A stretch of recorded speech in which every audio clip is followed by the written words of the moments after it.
واللبديني بالسجن دمي ورمي كيستي وما مسدر كاتي قم سار رجحون نساء أجهمم سوبا كوكودا دبلو تسرني تاجدوتشي ومي كنان والتجيني جافي ورمي أدامات توام مترس يرو براتي دربون مركنا إجرام شركو كودا كرابي أي مديني ورمي رتي راوتما توري دبلو تا بالسجن دمي ورمي كيستي إلو لقدا ومي سدركا والدي قم سار رجحوسا مدين كينيا كيسو سرني تا ومن مركنا سنجرم دبلوني بالسجن ورمي ولتدولو يقلوني dramaani sobaatiin uummata burjaajessuuf sirnichi xaxaa ture hunduu fashalaa agarsiisaa jedhu. Yeroo ammaa dabballoota bilisiginnaa damee Oromiyaa olaanoo gidduutti lolli ka'e kun waan babal'ateef gochoota suukanneessoo uummata irratti dabaree raawwataa turan irratti wal saaxiluun eegalameeras jedhan.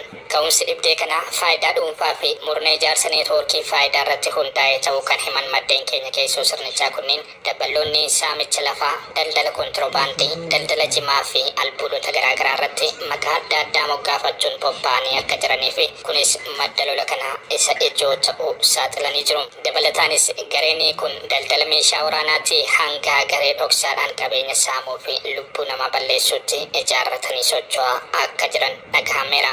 Gareen faayidaa murna tokko qofa tiksuuf sadarkaa federaalaatii hanga aanaa fi gandaatti ijaaramee jiru kun muudamaa fi qacarrii caasaa mootummaallee maallaqa guddaatti gurgurataa akka jiru iccitii miti jedhu maddeen keenya keessoo. Dhugaan Oromoo karaa adda addaan haalamaa bahees dhibdee kana gidduutti himamaa jira. Kun ragaa guddaa waan ta'eef ogeeyyiin seeraa dhimmoota yakkaan wal qabatan irratti xiyyeeffannoon hojjechuu qabuun waamicha maddeen keenya keessoo sirnichaati. Oduu wal qabateen ammoo qoqqooddaan sirnicha keessatti uumame waan babal'ateef waltajjiin caffee Oromiyaa torbee kanatti waamamee ture yeroo biraatti darbuun dhagahameera. Haala bilisiginnaa damee Oromiyaa keessatti deemaa jirurraa yaaddoo keessaa kan seene mootummaan naannoo Oromiyaa waltajjii caffee Oromiyaa magaalaa Adaamaatti waamame kana akka hin taamneef ajaja dabarsuutu beekame. Ajaja kanas kan dabarse hoogganaa waajjira bilisiginnaa damee Oromiyaa obbo Fikaaduu Tasammaa fi hoogganaa waajjira caffee Oromiyaa kan tahan obbo Indaashoo Biraanuu ta'uu maddeen keenya waajjira paartii bilisiginnaa Oromiyaa irraa baruun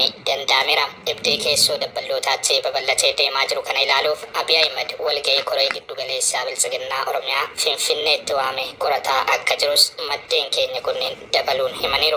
Baatii fulbaanaa yeroo filannoo sabaatiin mootummaan bilisiginnaa Oromiyaa hundeeffamu obbo Taayyee Danda'aa odeeffannoo waa'ee hundeeffama mootummaa hin qabnu jechuun caffee keessatti komii kaasaa turuun isaanii kan yaadatamudha. Gaafii adeemsaa kabajamoo fayyaa'e. Gaafii adeemsaa qabu. Tatarree jirra. Didame? Adaan adeemsaan fudhatamne?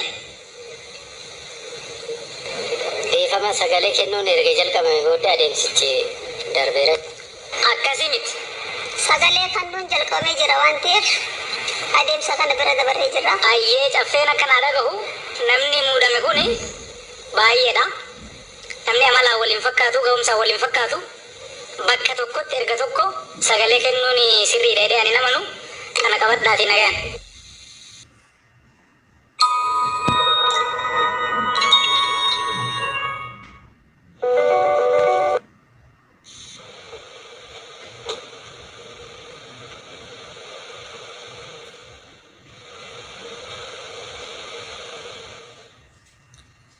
Oduu keenya birootti wayichaa ceenu ammoo dhimma nageenya Itoophiyaa fi Somaaliyaa ilaalchisuun ministeerri haajaa alaa Ameerikaa Antooni Blinken bulchaa Keeniyaa Uhuru Keeniyaataa waliin mari'atan. Gaafa Afrikaatti nagaan akka bu'uuf yaalii godhaa jiru kan jette Ameerikaan Keeniyaa fi ergamaa addaa gamtaa Afrikaa Olusegun Obasanjoo galateeffattee jirti. Guyyoo waariyoo bal'inaan isinitti. Somali leaders complete the national elections process as soon as possible. Amerika yali jajjabdu Kenya ergamaan adda gamtaa Afrikaa Olusegun Obasanjoo Itoophiyaa keessan nageenya akka bu'uuf godhaa turaniif godhuu jiran jabdu deeggarti. Amma waraani guutuma guutuu akka dhaabbatuuti.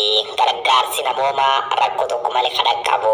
Dabaaf dhiibbaan mirga ilmaan namaa Itoophiyaan godhaa jirtulleen dhaabbattee mariin hatattamaa godhamu qaba. Somaaliyaatti immoo gorrattifamu muummichi ministeera ministeera haasaa rooba Ameerikaan jabeessite mormeete. Filannoon Soomaliyaa yeroon godhamu rakkoon biyyatti kee jirti sagalee uummataatiin furmaata argattuuti. Ammaaf dubbii qabbaneessu qofa furmaata. Dhimmi nageenya Itoophiyaatiif biyyi Mahammadu Farmaajoo Soomalee ilaalchisuun bulchaa Keeniyaa Abbaa Uhuru Keenyaataa waliin bilbilaan kan mari'ate ministeera jalaa Antooniyoo Bilinkanii jedhe.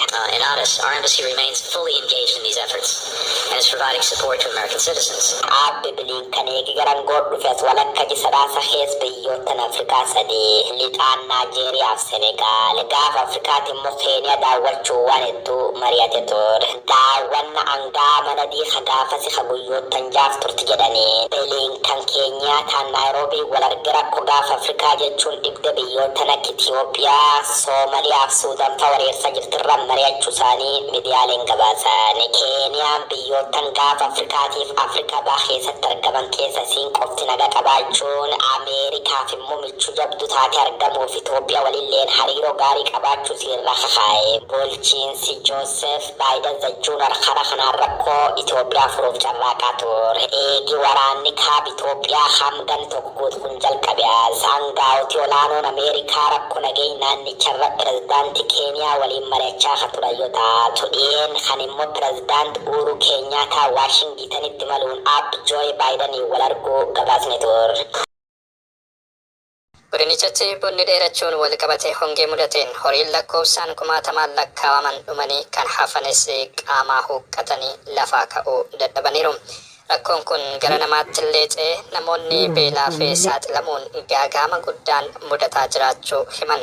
Iddoowwan rakkoon kun bal'inaan keessatti mudate keessaa aanaaleen Daawwee Sarar, Daawwee Qaachan, Laga Hidhaa, Sawweenaa, Raayituu, Gololchaa fi Gurraa Dhaamoleen faan akka eeraman odeeffannoon arganne ni mul'isa. Godina Baalee Bahaatti roobni dhabamuurraan kan ka'e namoonni 200,000 fi 70,000 ol ta'an hongeen miidhamu Komishiniin sodaa balaa fi kaafamtoota misoomaa Oromiyaa ibsuusaa Addis Istaandaard tibbanaa gabaasee ture. Qaamni mootummaa midhaan kuntaala 6,807 aanaalee godina Baalee Bahaatti